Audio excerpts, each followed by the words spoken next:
sare sozialetan sartu nire hau, guazen pixkat ikustea, ze mundutan bizian orain, ez? Ze gauza bat argi dago, mundua aldatu da, oso azkar eta oso denbora gutxi. Eta guen ikusiko dugu, nahi pila gustatzen zait, Urriako Back to the Future o Regreso al Futuroko hau galdetzen diola, galdetzen dio tipo. Un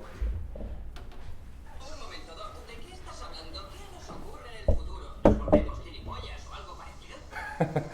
Nos volvemos gilipollas ez dakit, baina pasan muchas cosas, Eta gauza bat ikuste dutena enpresa gehienetan, ez bakarrik hemen estatu mailan, Europa mailan, eta mundu guzti mailan, dago gauza bat egin duna mundu digitalat guztiz aldatu eta gauza hori hau da.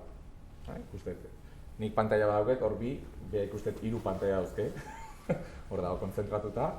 Osea, jende guztia smartphone bat eskuan daga, ez da? Dana dakazute, ez?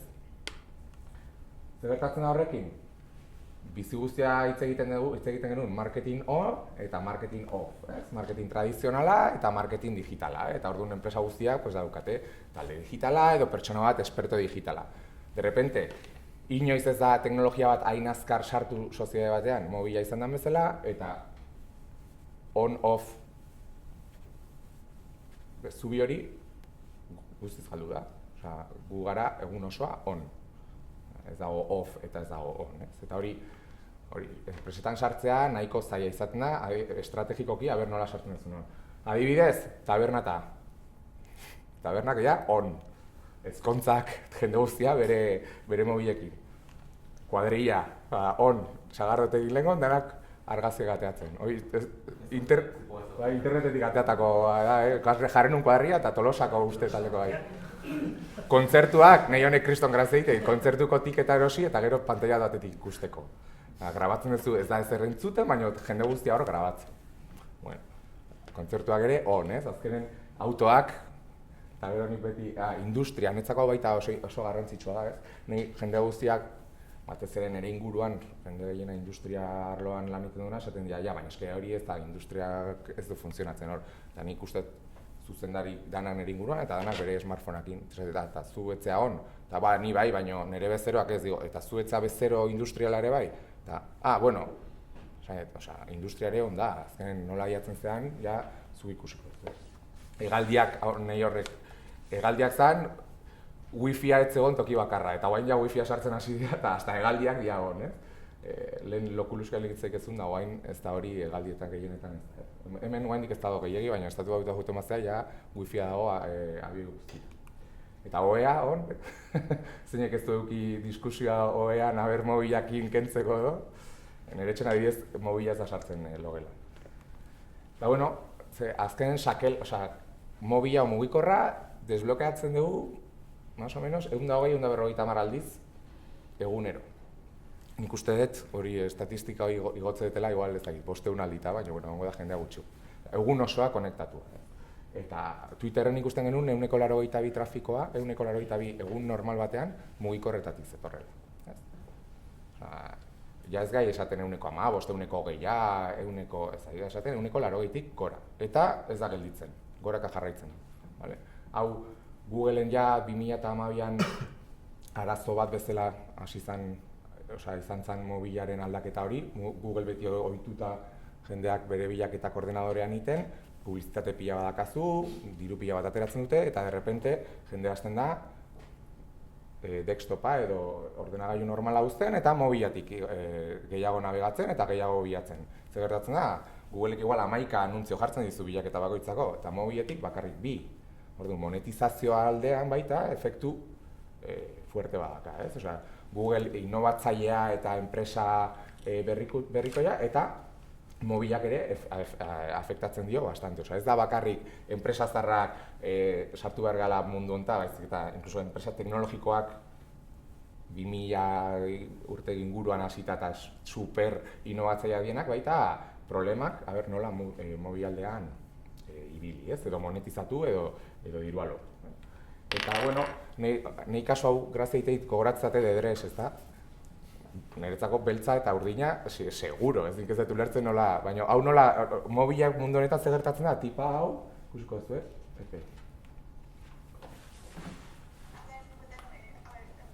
neska hau,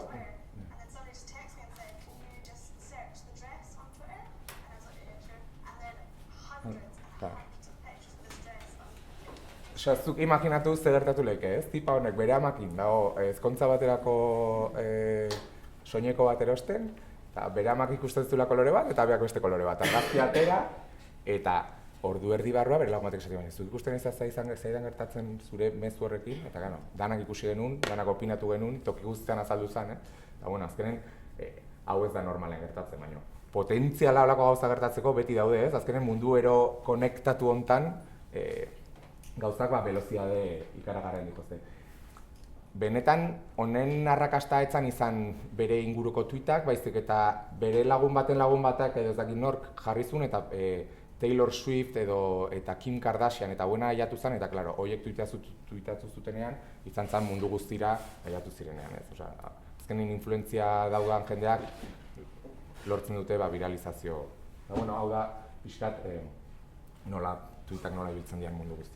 Zer gertatzen da mobila o smartphonea o mugikorra, o ez dakit nola esan euskeraz nola esaten da, mugikorra o sakelekoa. Hasiera hori berriak, hasierak interneta sartzeko sarrerak aldatu iten dira. Lehen danak honea sartzen ginen eta hemen hasten ginen bilatzen. Eta derrepente dazkagu interneteko sarrera pila diferentzia. Hori azkenen aldaketa bat da, porque zure horrira sartzeko edo zure informazioa jatzeko ja ez dago bide bakarra, baizik da bide pila bat daude. Vale? Baina nik publizitate munduan lan egiten eta ikusi mobilan ze azkar sartu da, hau da, zenbat denbora pasatzen du jendeak medio bakoitzean eta zein dan inbertsioa, publizitate inbertsioa. Eta ikusten bat, hau Amerikarra da eta lehen urtekoa, 2014.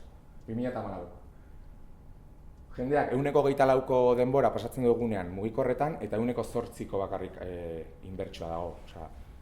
Hain azkar sartu da teknologia eta hain azkar aldatu da gure navegatzeko era, enpresak eta oraindik atzean gaudela. Orduan, ikusiko zuten nahi beti entzuten baiazu irakurri, pixkat obsesionatuta nago mugikorrekin, porque ikusten dut jendeak ez dela konturatzen dakan efektua. Eta, orduan, lehenengo gauzan ibetxe dut, orain txarla bukatu eta lanea juten gara berriz, ez? Zer egingo nuke lehenengo gauza? Begiratu nire enpresaren mobil esperientzia nolakoa da. Eta esango ezpea, bueno, nik igual adaptatuta dakat. Goazen hemen Bizkaian gaudela, goazen adibide batzuk ikustea, ez? Bueno, CAF, ni behasengoa, CAF, enpresa gigantea, mundu guztia saltze ditu trenak, hemen Txinako tipo batek trenak nahi ditu begiratu, eta mugikorratik hasten da bere trenean begiratzen lanea dijola, ezin du navegatu, porque esperientzia nahiko txarra. PHU edo UPV, berdin. Guggenheimeko museoa. Norri izango da targeta Guggenheimeko museoa. Jende asko Bilboko atzerritar pila bat museoko informazioa bilatzen. Esperientzia ez da oso ona. Eta aiga esaten, orain, 2016 hasiera. Bilbaoko udaletxea, Athletic Club, danak hainbeste fan eta danak telefonoan, nahiko esperientzi txarra, Euskaltel, mobilak saltzen ditu enpresa inovatzailea, eta lehenengo gauza euskaltel.comera sartzen bazea zure mugikorretik, ezin dezu navegatu ondo, hasileik ez du hori. Da navegazio, esperientzia txarra, holako pantalla txiki batean. Orduan, enpresa asko gaindik ez dira konturatu honek daukan efektua. Gero Euskalteleko ofertak eta dazkanean, bai dazka landing page edo ditzen denak mugikorreta adaptatuta. Baina pagina zentrala edo printzipala edo nagusia ez. Deusto nik bai klasek ematen ditutela hor, ez da etzakoeten guain ari dira aldatzen. Badaude baita berri honak, badaude enpresa batzuk, Kutxabankek oso esperientzia arrara daka. Bezeroaz baldin bazea eta sartzen bazea informazioa bilatzea, ez duzu zer aurkituko mugikorrean. Bezeroa baldin bazea eta zure bankan partikularra sartu eta transferentziak eta bezer gauza nahi baduzu, orduan bai. Orduan, bezeroentzat bai, baina bezero potentzialentzat mugikorretik esperientzia txarra. EITBek egin zuen aspaldi, EITB beti onda nahiko innovazio, Iberdrola, BBVak sekulako digital arloan hor dabiltze bastante enfokatuta.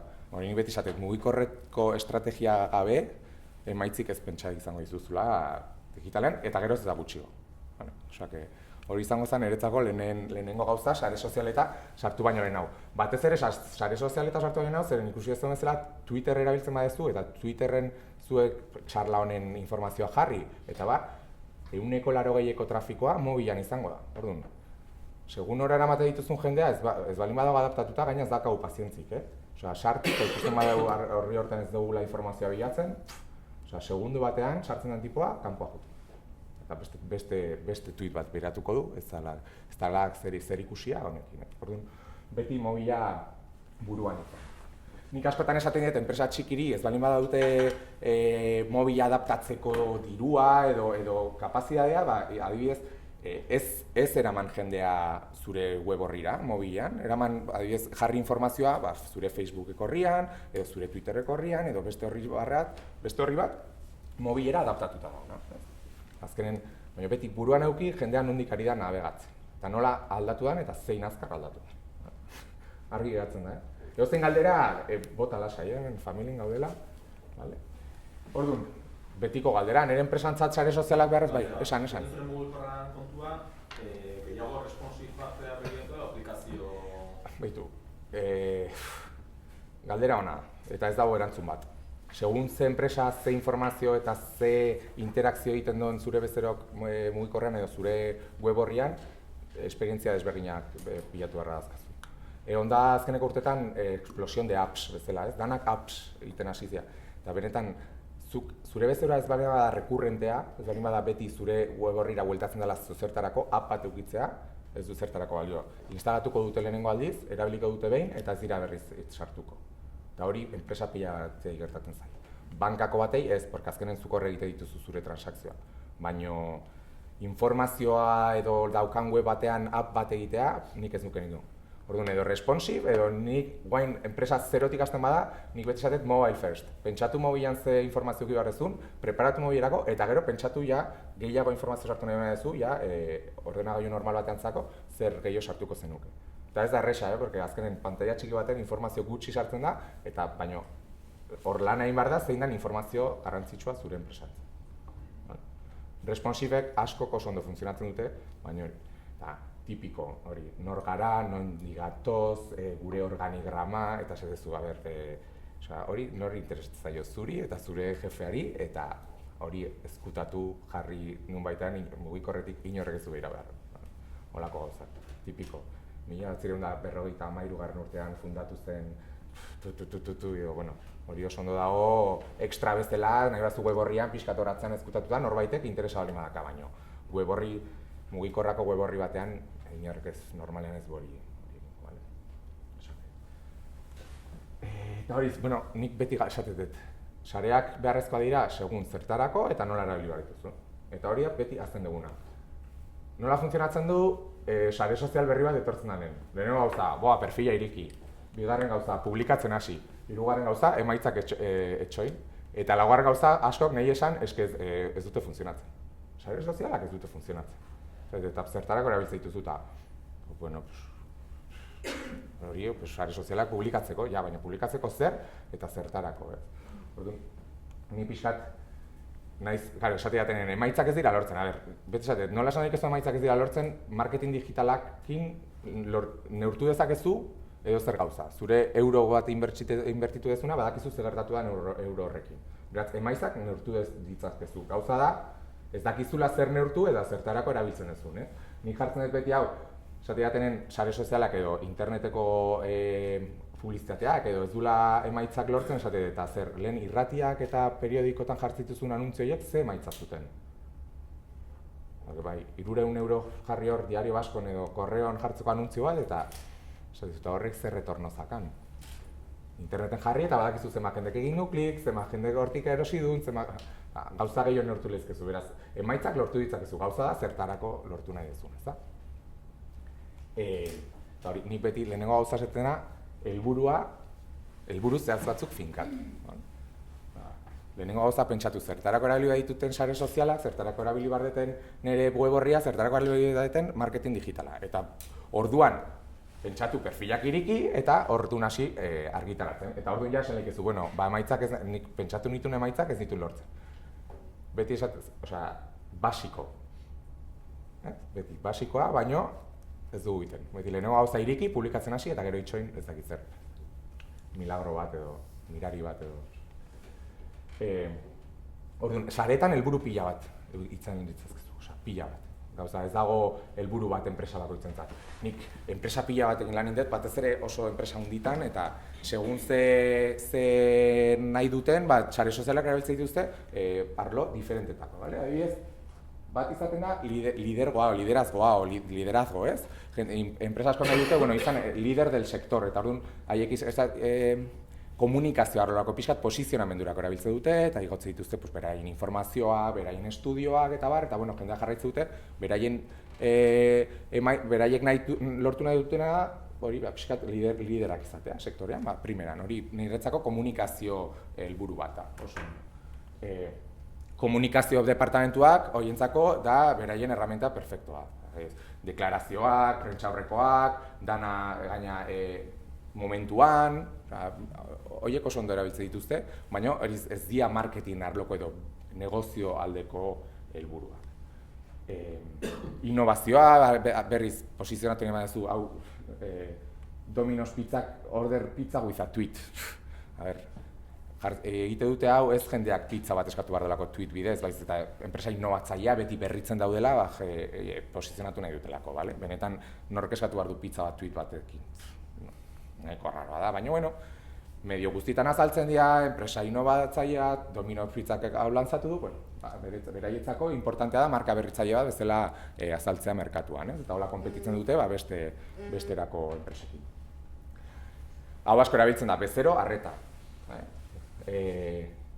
Edozein aerolinia edo energia enpresa edo hauetako baten tweet bat jartzen badezu, erantzuna askoz azkarrago izango duzu, telefonoa edo e-maila edo beste dozen zergatik publikoa da, danak ikuste dute zer erantzuni egondan, zenbat denboran egondan, jendeak asko kexatzen da, bueno, pixkat haiek erabiltzen dituzte, eta gero telefonikak esaten zigun bezala askoz merkeagoa da. Eta askoz erresagoa da beraientzat, merkeagoa da, tweet bidez jendeari erantzutea, telefonoz bidez baino. Zergatik, representante bakoitzak 5 edo 6 kasu batera, egon leike lan iten, ez telefonoz batekin bakarrik egon lehizak. Eta niko dago, ikusi dela gutxi adibide bat oso ona, Iberiak gaina iruditu ditzaitan, ez dut jarri ari da, esan ningoet. Zegon bigon tipa bat, goizeko behatzetan, da tuiteatu zuen, gracias Iberia por dejarme tirada y perder mi conexión a Perú. Eta Iberiak esan zion, sentitzen dut, mesedez, bidali zure informazioa, berzo zer egin dezakegun, esan zion ez, konexioa ez da zuekin, bestekin da. Eta Iberiak erantzun zion, lasai, saiatuko gea, zure konexio hori, aunque sea beste aerolínea horrekin, Madrilek Barajasen hitz egita. Eta tipak, hasierako tuitak oso asarra zen, eta de repente tuitatu zuen, que esté tirada en Vigo no quiere decir que no aprecie vuestro servicio al cliente. Jo, eta esan, tipa bat, Vigon hegaldia galduta, tweet positiboa jarri du, Iberiak izan duen, eta hola egunero pila bat daude. Ikusiko duzu, aerolineatan gehienak erabiltzen dituztena da, baina gero ez da enpresa gehiago daude, eta niretzako enpresa txikitan ere oso soluzio erresa da tweet bidez jendeari erantzuten. Recursos humanos, talentua aurkitzeko, hau asko erabiltzen da, jendeak normalen ekspertoak edo tema batetaz hitz egiten ari den jendea, ikusten ez hemendiko? Beste helburu bat, baina gero, azkenen negozio bidean zer helburuak, emaitzak lortu nahi baitugu, marketing helburuak izango dira, gehiena lagunduko digutenak, ez? Eta normalean, sare sozialetan hitz egiten da bi arlotaz marketing munduan. Generar marka o marka generatu, eta performance edo emaitzak lortzeko helburuak. Segun ze helburu dakazun, erabiliko dituzu formula desberdinak. Marka nahi baina zu, hori, tuitako duzu marka eta nabarmentasuna sortzeko, bideoak, jarraitzaileak eta zure komunitatea sortzeko, edo lantzamentu bateako, hori, markako helburuarako.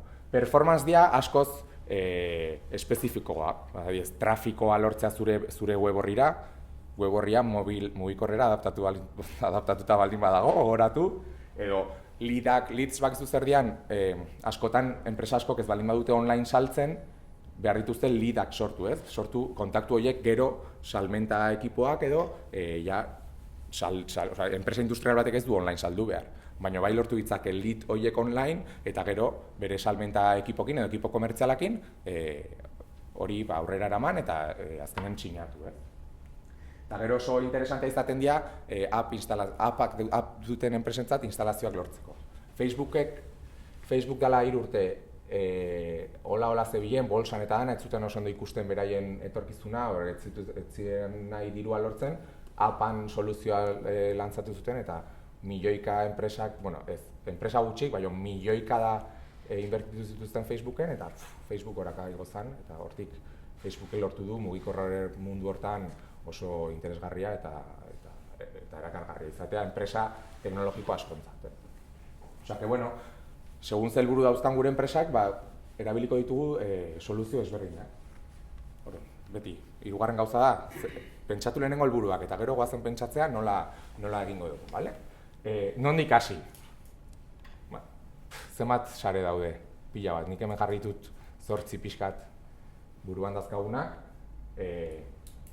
Nik uste 4 hauek dia orain hor buruan dazkagunak, Twitter, 320 uste guain pixak gehiago diala, milioi erabiltzaile, oso profesional aldea, interesak, hobiak, de todo. Twitter pixka da de todo, baina publikoa, eta jendea markentzat nahiko entorno seguroa da, zeren jendea ez da oso inbadituta sentitzen.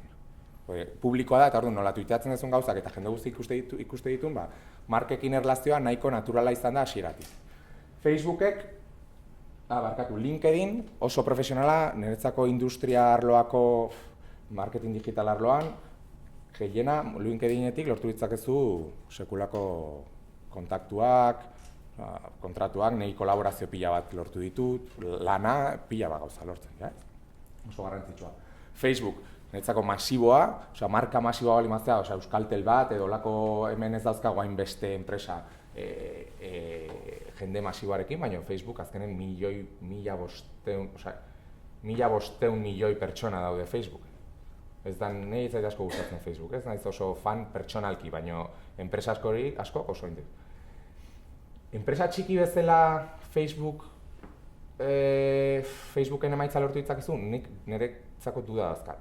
Azkenen Facebooken jende gehienak entorno pribatu batean gehiago dago, bere lagun ezagunekin egite duten, eta segun nola enpresa txikintzat nahiko zaila izaten, niretzako.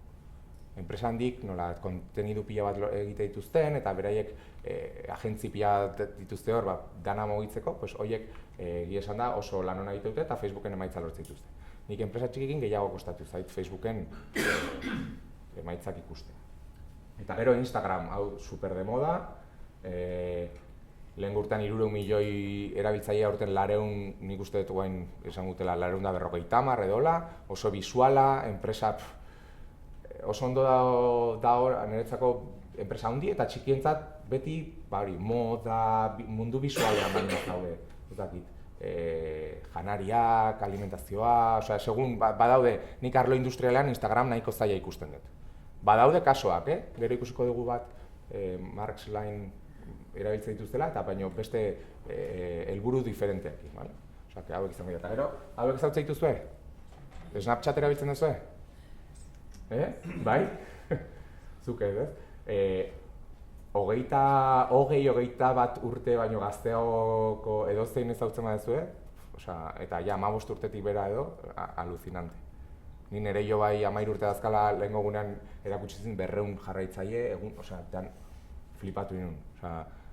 Pixka zartuago gaudenen, beste sarea bat erabiltzen hasten dira, baina enpresa asko, batez ere Amerikan boom gigante bat dago Snapchat ingurun, Espainian exito asko izaten ari da, baina hori oso segmento gaztea, eta enpresa asko azkenen segmentora horrekin lan ite dute, eta hortan malin bat zaudete, adibidez izan leike arlo interesgarri bat.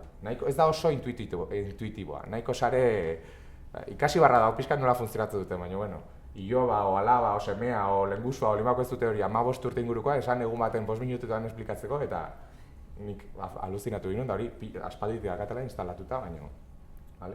Eta Pinterest, baita hori asko gehiago hobi aldean, niretzako targeta pixkat Instagramen antzekoa, oso bisuala, oso de jautu esaten dara nola egin gauzak, ez? Azkenen izan leike erabilgarria, baina hori berriz, segun ze enpresa zean, zeinekin ari zean hitz egiten eta ze gauza erakutsi behar diezun, ezta? Piskat kendu beharrak azurua publizitate tradizionalatik alde egin eta piskat kontenidua edo edukiak ondo lantzen. Zure sare estrategikoak aukeratu hori zen eretzako izango zen laugarren. Baina hori laugarrena da, lehenengo pentsatu zer egin bareten eta gero elegitu zein dan sarea. Ni galdetzen, 100% enprese galdetu ditenak, aber nola egin duten prozesu hau, beti alrebes izan da. Lehenengo iriki perfilak, porque hay que tener. Hay que tener Twitter, hay que tener Facebook. Digo, bueno, igual ez dakazu eduki barrek. Nik adibidez nire enpresarako Facebook eukinun pixka eta hasieran jendeak ikusteko, konturatu naiz nire jarraitzaileak nire laguna diala, inorrek ez dit euro bat ordaindu behar. Eta esan dit, zertarako dauketago, inorrek ez dit Facebooken bilatu behar. Eta orduan Twitter eta LinkedIn utzi dut azkenen. Gaina edukiak eta eskizia interesgarriak ni dakaten inguruneako, Facebook kanpora. Eta gero askotan ez dakit zuen enpresetan eukiko dituzten, baina Donostiko pare bat ikusi ditut hori sartzen zera eta dakazu 15 ikono. Facebook, YouTube, Twitter, Snapchat, RSS, ez dakizet. 10 pertsonala egite duzute batek noizean behin zer argitaratu eta 15 sare dazkazu. Jetxi bat o bi interesgarriak izango dinak eta horietan konzentratu. Bestela, ez duzu emaitza lortu behar, baina eske imposiblea da, ez du egun pertsona sare guzti horietan lan egiten. Eta gero, guain ja elegitu dugu ze sare erabili behar dugu, eta orduan gauza da ze publikatu behar dugu, ze argitaratu behar dugu sareetan.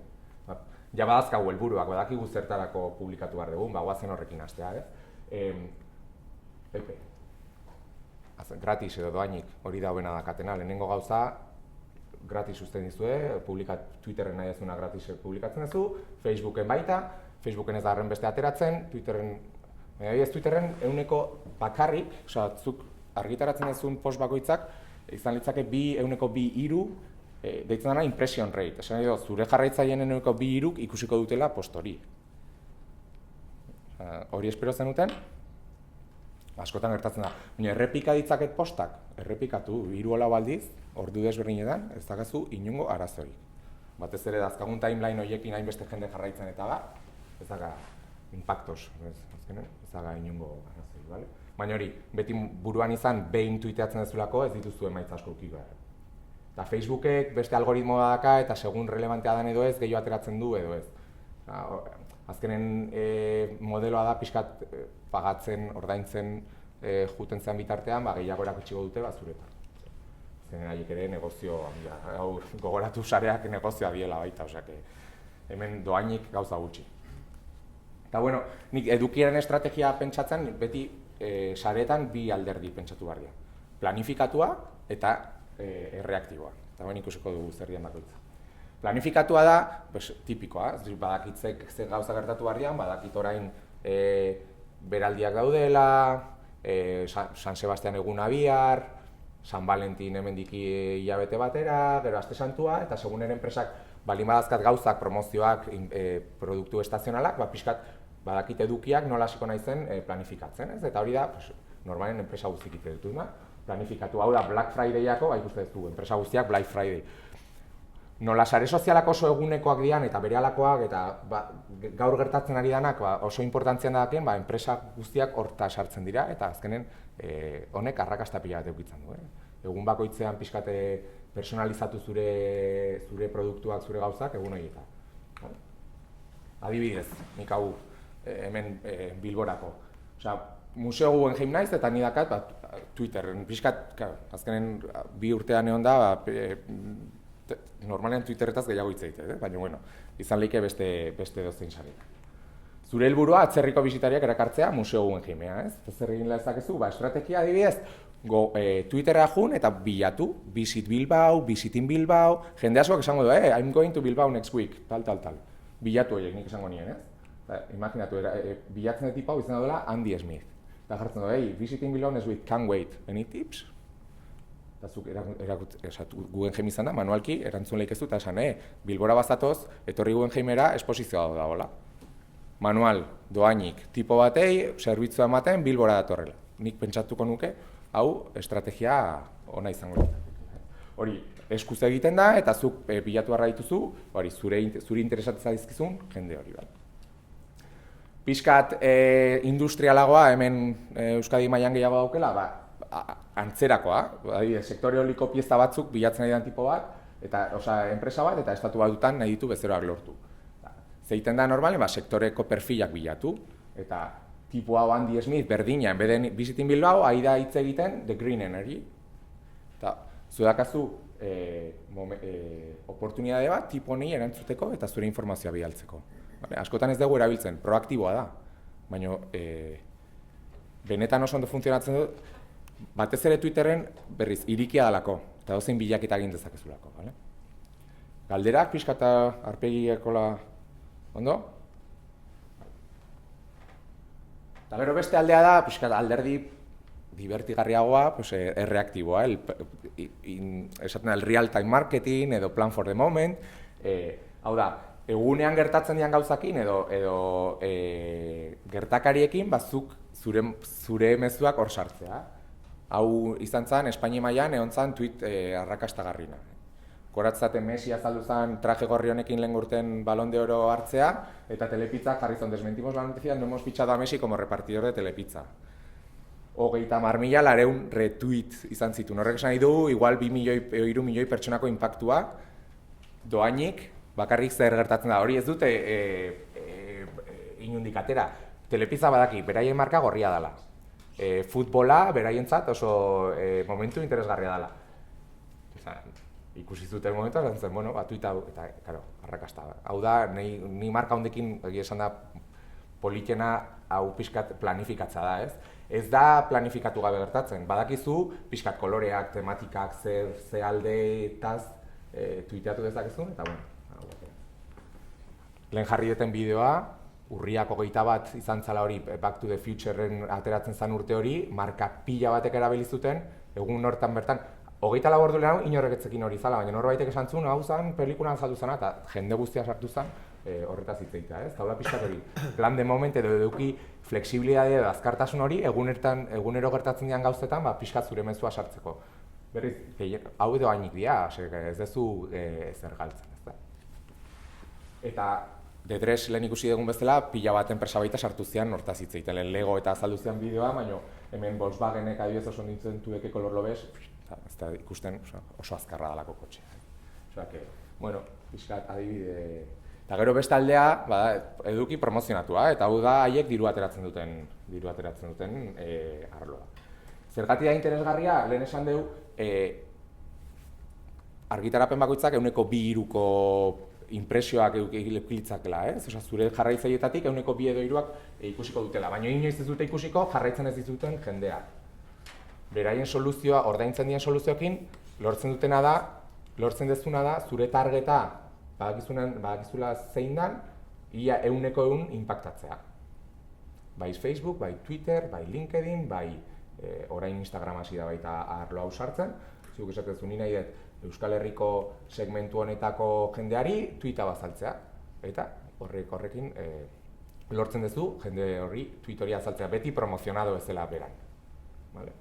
Eta ez dizute, izan leike jarraitzen dizutena, ez dizutela jarraitzen, osea, izan leike, azkenen da zure target hori bilatzea sare sozialetan. Han daudela, Facebooken Espainia mailan 20 milioi uste erabiltzen dituzela, Twitterrek 9 milioi inguru, osea, jendea hor dago. Gauza da bilatzea zein dan zure jende. Euskera zein daitezke? Euskera zein daitezke, bai. Ezin dezu, euskera gero hitzengo du pixkat hortaz, baina Twitterari da lanean, nik utzi nunen, esan zeten ja lanzaten zutela, dana euskeraz, baina pixkat atzeratu da, porque beste hizkuntza batzukin batera pakete bat lantzatuko dute, ez dakit beste igual 12 hizkuntzakin. Urrian gertatu hartzana, oraindik ez da gertatu, baina bueno, galdetu barra dakat. Baina bai, euskeran lan egin zuten, dana daukate traduzitu da, eta elegitu leikezu euskera zure target bezala. Baina bai, zuk tuiteatu dezakezu euskeraz, eta orain bertan ezin dezu selekzionatu euskera objektibo bezala, baina euskera tuiteatzen badezu, elegitu dezakezu Euskal Herria edo provintzia zure target bezala. askotan igual gertatuko ez daizu erdaldunai ateratzen zaiela, baino hemen daudelako eta zure segmentuan sartzen dialako. Baina bueno, gero ikusiko dugu segmentazioa, baina inde izakezu ez dakit ze hitz erabiltzen duten jendeari ateratzea. Euskara esan duen norbaiti ateratzea, pila bat oportik. Potentziala gigantea da, gauza da pentsatzea ondo nola egin. Hauek iteutena da, Googleek sortu zuen model hori emaitzekati bakarrik ordaintzen duzu. Zuk zure tweeta azaltzen dalako ez duzu ordaintzen. Norbaitek klik edo retweet edo like edo zer gauza akzio bat egiten duen tweet horretan edo Facebookeko post horretan orduan ordaintzen duzu. Ateratzea doainik da, ez bali badauka inungo emaitzarik, ez duzu ordaintzen duzu bakarrik. Deitzen diote click for engagement, azkenean norbaitek tweet horrekin zeo zer egin duenean, edo Facebooken igual, komentatu edo beste ipartekatu edo zer. Formato natiboak, hau da, normalean berriz mugikorrera bueltatzen dira, sartzen zea egunkari irakurtzen eta hor azaltzaizu anuntzio hori, ezin dezula ez da ekisa bilatu, ezin dezu itxi, azkenen nazkatuta, irakurriko gero, anuntzio aukentzen duten. Beti enpresa hau egiteutena da formato natiboak erabili. Ez inbasiboa izateko. Formato natiboak esan nahi du, tweet promozionatu bat, tweet bat bezala izango da. Zuretzako ez dezu anuntzio bat bezala ikusten, ez dizu zure esperientzia okertzen, azaltzen da zure timelinean, beste tweet bat bezala. Facebookean igual, azaltzen dizkizu anuntzioak zure timeline horretan, baino beste zure lagun baten postak bezala dira. Eta hori danak Instagramoa hasi da ere, danak egiteutena da, formato natiboak erabili. Horrekin jendeak ez daka sensazio hori intrusiboa edo nire esperientzia hori telebistan nahiz da ikusten da derrepente zure programak ez nahi dizute anuntzioak botatzeko. Eta azkenen esperientzia ez da oso positiboa izaten normal. Hemen debatea egon lehike, jendeak esaten du tweet gehiegi daudela, post gehiegi daudela, eta baina estudioak oraindik esate dute ez daudela gehiegi. Eta jendeak nahiko ondo hartzen ditu. Eta segmentazioa, hau da garrantzitsuena erabiltzen dakaten potentziala. Zuk elegitu dezakezu, benetan nori hitz egin. Twitterren ezautze dituzu formatuak.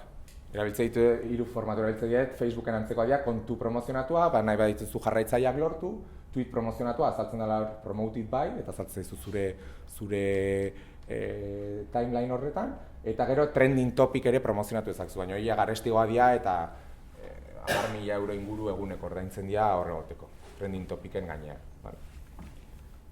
Eta berdina escritorioko web. Orduan, segmentazioa, Twitter eta Facebookek eta guain Instagram hasi da antzekoa dute. Dazkazu opzio guztia. Zuk esan lehikezu, nahi dut nire tweet hau, nire jarraitzaile guztiei azaltzea. Esango duzu, zertako ordaindu behar den nire jarraitzaileei azaltzeko. Ez bali mazu ordaintzen, 2 ikusiko du, ordaintzen mazu, 100 ikusiko du. Eta interesatzuk, badimakazu komunidade bat, kriston apasionatua, beti gustatzen zaiola zer egiten duzuen, euskararekin adibidez oso sartuta, esatez, nahi dut mezu hau, nire jarraitzaile guztiei azaltzea. Batzutan, eta oso ondo funtzionatu. Gero, antzekoako lookalikes, hau oso interesgarria da. Zuk Twitter edo Facebookei esaten dizu, ikusi nire basea. Jarraitzaileak hauek dauzkat, 1000 jarraitzaile dauzkat, eta nire jarraitzaileak perfil hori daka, ez? Twitterre badakize perfil dakazuzen. Esaten dizu, bilatu hor kanpoan, nire baseko perfila duten jende antzekoa. Horrekin zer lortzen duzu, zure komunitatean antzeko dan jendeari aiatu eta jarraitzaile gehiago eduki edo mezu bat beraiei azaldu. Azkenen hori segmentazio oso interesgarriak, aiatzen zera zure target edo jarraitzaileak antzekok dien jende. Eta gero, elegitu dezakezu futbola gustatzen zaioanari, sukaldatzea, edo zein hitz erabiltzen dudani, edo Euskal Herrian dagoena, edo eski nahi dizuna. Mugikorra ere, adibidez esan likezu bakarrik X mugikorretan azaltzea. Askotan, nik adibidez hori askotan esan dut, zure web horria ez balin badago adaptatua mugikorretan, aseguratu ez dala azaltzen mugikorretan. Kanpaina hori bakarrik egin desktopean, eta mugikorrean egin beste bat, baina ez jarri link hori, porque azkenean esperientzia txarra izan. Holako, mixak egin zazkezu nahi dituzun guzti. Kompetentzia adibidez hartu daiteke? Bai. Edo zein. Incluso sexoa, esango jazu generoa, ez dakit nola esaten. nik ez dut inoiz Twitterrei esan edo Facebookei neska edo mutila naizen, baina 190%ko konfiantzakin badakigu neska edo mutila zean, badakite. Modelo matematikoak erabiltzen dira eta segun ze jarraitzaile tal, 190%ko konfiantzakin badakite neska edo mutila zean. Eta beste 110% gehiena izaten dira enpresak makinak ez ditula oso ondo klasifikatzen, baina gero probak egin eta nik aluzinatu ditut, bilurgarri da batzutan esatzen, nola jakin dute hau. Más o menos badakite. Gero, telebista hori adidez enpresa hundientzat, telebista kanpainak eta dituztenak edo promozioak dituztenak telebista programetan, Twitterri esan lehikezu, programa honetaz tuiteatzen ari dan jendeari azaldu nire tuita. Zertarako erabili daik hau, adidez, jaldakaztu telebistan anuntzio bat, eta Twitterren edo Facebooken itezu anuntzio horren jarraipena, bigarren partea edo beste interakzio bat. Hori, agentziak eta asko erabiltzen dute. Eta hori, Twitterren beti bakizu telebista izaten dela egunero mujeres, hombres y viceversa izaten da trending topic, imaginatu. Eta gero personalizatua, hori ja personalizatua esan nahi du, mixak egin dezakezula nahi dezu bezala, holako adinontako jendea, dagona hemen, eta gustatzen zaiona kirolak. Eta bueno, hori, lehen esan deun adibidekin nola funtzionatuko luke alderdi ordaintzen duguna, ez? Berdina, izan lehikezu zure helburu bezala berriz museoen jendea eta atzerriko jendea. Automatikoki esaten diogu Twitterri, hau erabiltzen dituzten hitzak, lehen ikusi dugu hemen, hitzak, ez? Osea, Visit Bilbao, Visitin Bilbao dauzkaten tweet horietan, automatikoki erantzun hau jarri. Eta orduan, automatikoki ja Twitterrek Visitin Bilbao nahi badezu mundu guztian, nahi badezu estatu badutan, nahi badezu edozein geografietan, esaten diozu automatikoki tweet hori erantzuteko. Azaltzeko ez erantzuteko, azaltzeko pertsonari tweet hori. Askotan, holako iniziatibak sekulako emaitza hona izate dute, porque tipo hori ja ari da bea proaktiboki esaten Bilbora datorrela eta Bilbotik derrepente norbaitek anuntzio bat egiten. Hori askotan gertatzen da, ez? Londresen nago eta derrepente Londreseko promozioak azaltzen hasten dira eta ja badakite ze tweet o zer egin behar dezun. Eta hori beti jartzen du promoted. Horrekin dakite hori ez dela jarraitzen duten kontu bat. Edo sektore eolikoan lehen esan duna, berdina, jarrileik ez du ditu green energy edo green energyko sektoreko edo zein perfilei nire mezua jarri. Eta horren automatikoki lortzen duzu masibo segun zenbat jende dagoen sektore hortan aiatzea. Argi geratzen da? Berriz promoted. Ez da arriskutsua automatikoa dizen horreik, azkenian batzuetan, zuk identifikatu zu, Visitin Bilbao, baina igual da beste kontestu baten, da orduan automatiko horreik. Eta askotan arazoak egiten dira, porque adibidez igual Bilbao da estatuatutako herri baten izena, eta ez diai zure eta hitz egiten, baina bueno, hor daude mekanismo batzuk esatu dutena, hitz negatiboak jarri, adibidez, hori gertatzen da, nola esan genuen atzo, esan ziaten jogako hitz bat beste enpresa baten izena zala, orduan jartzen zu yoga negatiboa bezala eta yogakin erlazionatuta balin badago ez da azaltzen. Baina yogakin ez balin badago erlazionatuta azaltzen da, ez? Badaude mekanismo batzuk. Automatizatuak lortzen dizuna zuri lana erraztea, baina beti ojito, porque batzutan gero azaltzen dira edozein kontestutan, ez diela zuretzako interesgarria, baina beti pixka vigilatu barrakazu. Automatizatzea ondo dago, baina beti atzetik pixkat egon behiratzen ze jendeari azaltzen ari zaion eta gero hobetzen joan. Argi? Eta gero, plana, nik beti esate dut azkenen sare sozialetan lan guztia egin duguna, plasmatu behar da plan txiki batean, Eta nik hau erabiltzen dut beti. Helburuak, ze helburu dazkadan, ze sare erabili badituan eta ze audientzia daukadan, ez? Gero, ze baliabideak, hau garrantzitsua da, zeinek twitteatu edo Facebook posteatu behar du, zein da lantaldea, zein bertso erabili behar dugun, irudiak edo bideoak edo jarri behar ditugun, nondik atera behar ditugun. Pixka gauza horiek ikusi planifikatuta ukitzeko. Azkenen hau ez da egunetik egunera pentsatu eta behatza altxatuta, hau tuitatuko, eta helburu batzuk ja badakazkadu eta badakizu zertzak hitz egin behar duzun. Eta gauza bat asko esate datena, eske nahi izan date ez dakitze kursotan, 2 edo 3 aldiz tuitatu barra doketara egunero. Edo 5 aldiz, eta hori ez du ezertako balio, ez bale makazu zer interesante esateko, ez zazu esan. Punto. Jendeak nahi gehiago apreziatuko du gauza interesgarria dazkazunen eskartzen dituzunean, eta askotan gertatzen da, aska ikustezu jendeak tuiteatzen dula enpresa askotan, eta esatezu baina ez jarri dituzte mezu hauek, eta askotan jarraitzen duzen duzu. Gauza interesgarriak edo zure helbururako balio dutenak, atope, besteak pentsatu. Eta gero hori, eduki plana, hori planifikatua eta erreaktiboa, nik jarri ditu, Donostia mali mazta dira, Santo Tomasa, Derbia, Gabonak, DSS 2016, daude pila bat oportunidade egunero zure planakin ondo joan laiteke. Reaktiboa beti pentsatu hori, tematikak, momentuak, zure enpresa edo produktua futbolaren inguruan malin badago, jende asko partiduetan eta bar pila bat tuiteatzen, edo Facebookean pila bat gauza jartzen dira, igual interesatzen zaizu horra zaltzea. Hori modeko enpresa asko baita Fashion Week eta hauetan daudenak, Londres Fashion Week eta hori gustatzen zaion jendea, hortaz hitz egiten ari da, gogoratu eta sartu, aseguratu zaitez, konversazio elkarrizketa horietan sartzen zela. Eta gero, nik beti esatet, gogoratu sareak, komunikazio kanalak dira, baina ez dira promozionatzeko bakarrik, jendeak azkenen duten potentziala da interaktiboa dela bi aldeta.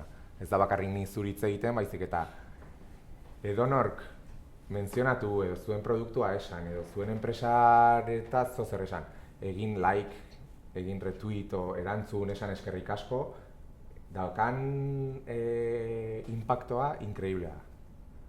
Inkreiblea. Jendeari bakarrik like bat, enpresa batek like bat egiten dio, eta ja postasun bat sartzen zaio barruan, baitu, ikusi dute behintzat, eta hori asko gustatzen da.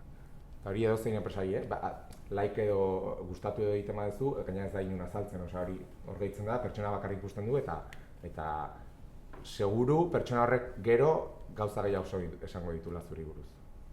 Askotan aztu iten geha. Eta gero sareak nik Twitterren sartu nintzenen esplikatu ditudan 180 gauzak ez zeuden. Sareak pila bat ari dira abantzatzen, teknologia berriak sartzen dira.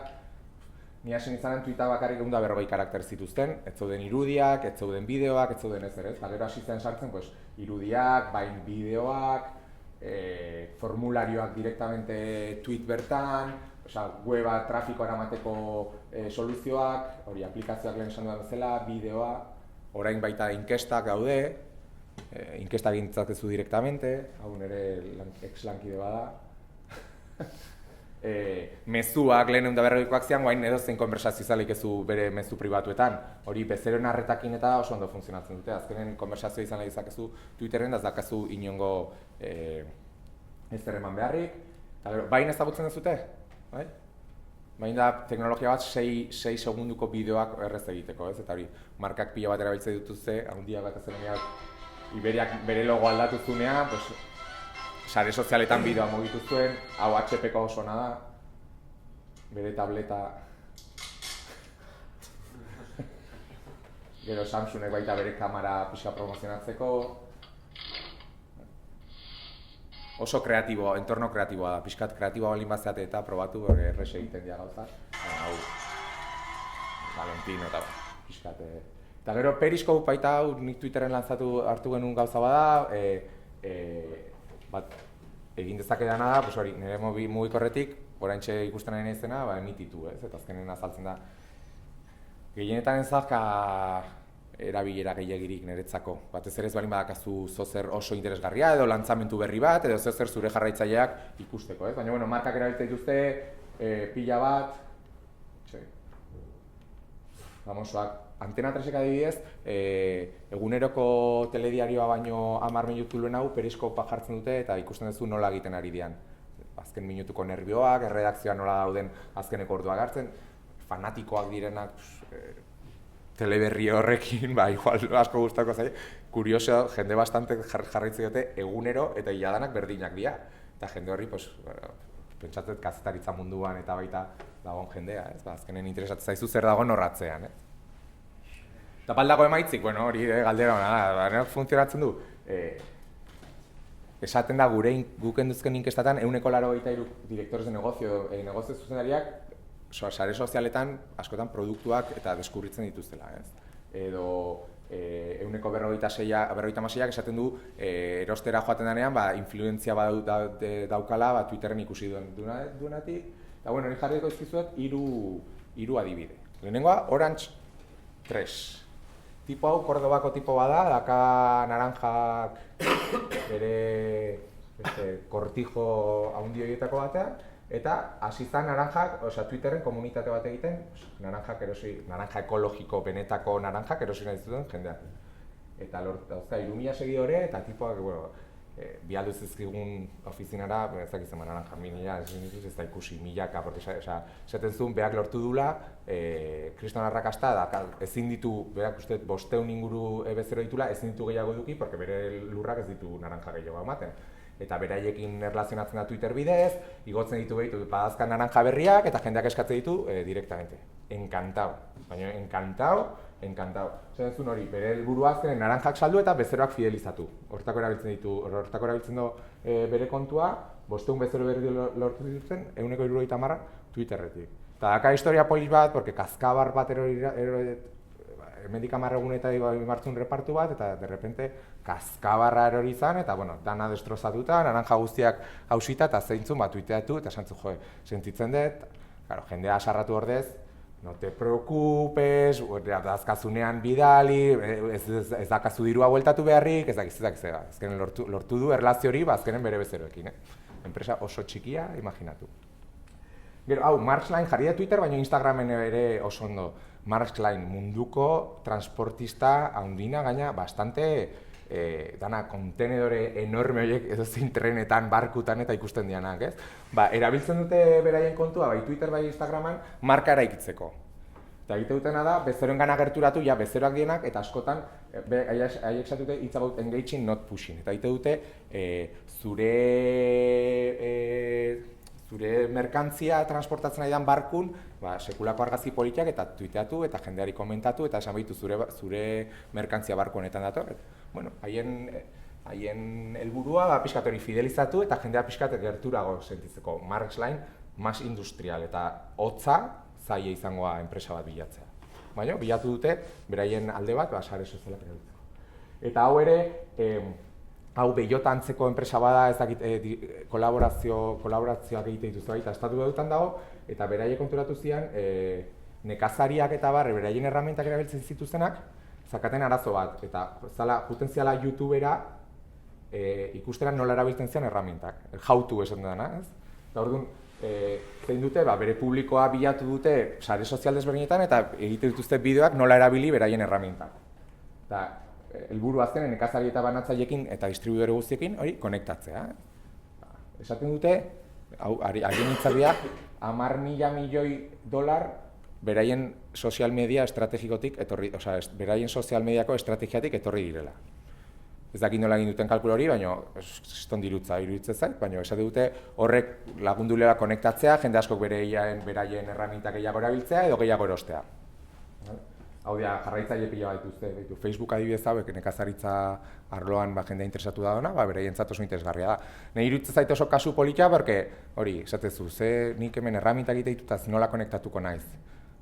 Adibidez, ni Bellotak askotan behiratzen hasi naiz eta Facebook erabiltzen dute edo Twitter bakarrik feria gaudenean. Azkenen ez duzu konektatzen asko jendekin, ez? Feria gaudenean edukiak igo eta gero aztu. Eta gero hau chicken tweet. Hau da, beste adibide grazioso bat. Australiako Burger King antzeko kate txiki bat, dazka 20-25 restaurante, eta esan zuten, nola egin daikegu kanpaina bat oso merkea eta impacta ukitzea. Lanzatu zuten chicken tweet hashtaga, eta zein zuten, oilar bat hartu,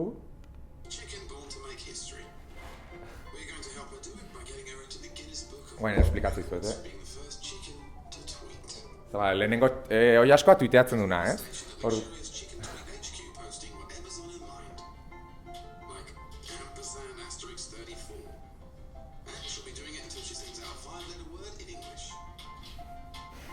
Orduan,